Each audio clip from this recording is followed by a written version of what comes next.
আজকে আমি খুব সহজেই বাড়িতে চিকেন বিরিয়ানি বানাবো। 700 গ্রাম চিকেন ধুয়ে পরিষ্কার করে রেখেছি। হলুদের গুঁড়ো দিলাম,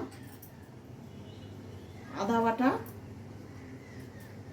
সামান্য লঙ্কার গুঁড়ো দিলাম, সরষা তেল,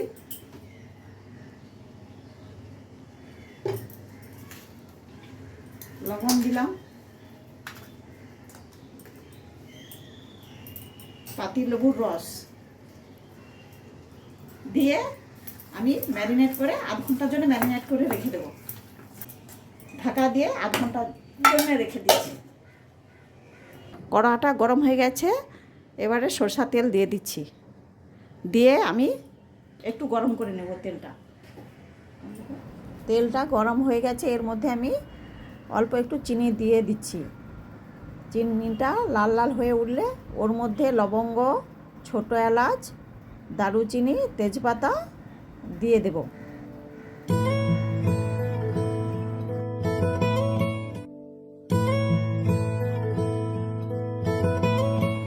এবারে আমি কুচনো পেঁয়াজগুলো এর মধ্যে দিয়ে দেব। মিডিয়াম আঁচে আমি পেঁয়াজগুলো একটু লাল লাল করে ভেজে নেব। পেঁয়াজের মধ্যে সামান্য একটু লবণ দিলাম।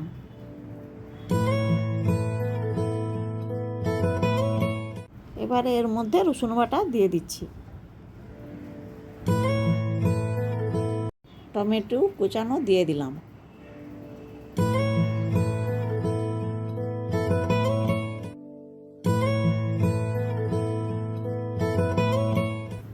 হলুদ গুঁড়ো, লঙ্কা গুঁড়ো জলে মিশিয়ে কড়াইয়ের মধ্যে দিয়ে দিলাম।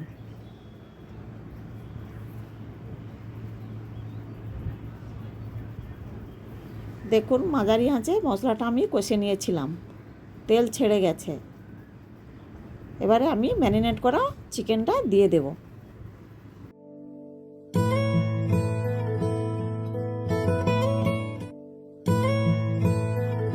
চিকেনটা একটু মাঝারি আঁচে কষিয়ে নেব।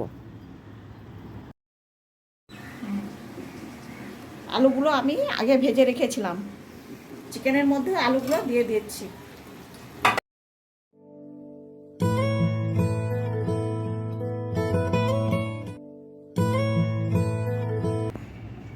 সামান্য একটু লবণ দেব। আগে ম্যারিনেট করার সময় লবণ দিয়েছিলাম, আর মশলা কষার সময়ও লবণ দিয়েছিলাম।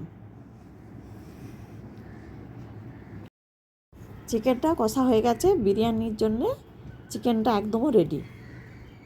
বিরিয়ানির মশলাটা বাড়িতেই বানাবো, তার জন্য নিয়েছি ছোট এলাচ, দারুচিনি, লবঙ্গ, গোলমরিচ, জায়ফল, সজিরা। হালকা আঁচে ভেজে নিয়ে আমি গুঁড়ো করে নিয়েছি। বিরিয়ানির জন্যে আমি বাসমতি চালটা সিদ্ধ করে রেখেছিলাম, তার মধ্যে মশলা গুঁড়ো দিয়ে দিলাম। রাইসের মধ্যে চিকেনটা দিয়ে দেব।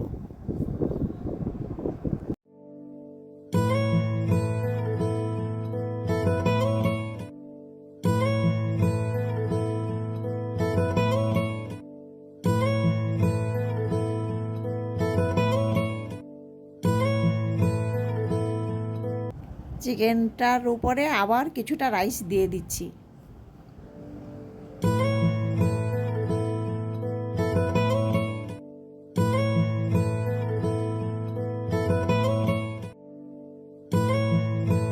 ভেজে রাখা গুঁড়ো মশলাটা রাইসের উপরে আবার ছড়িয়ে দিচ্ছি। ঘি গরম করে উপর থেকে দিয়ে দিচ্ছি আমি।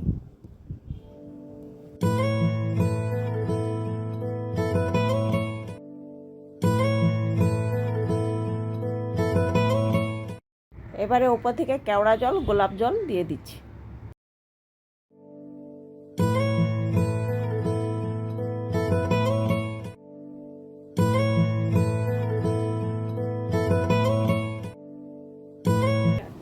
উপর থেকে কিছুটা বেরেস্তা দিয়ে দেব।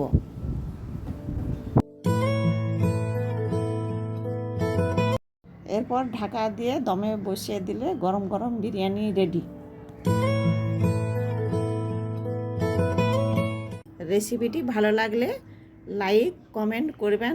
সবাই ভালো থাকবেন, সুস্থ থাকবেন। দেখা হচ্ছে পরের ভিডিওতে।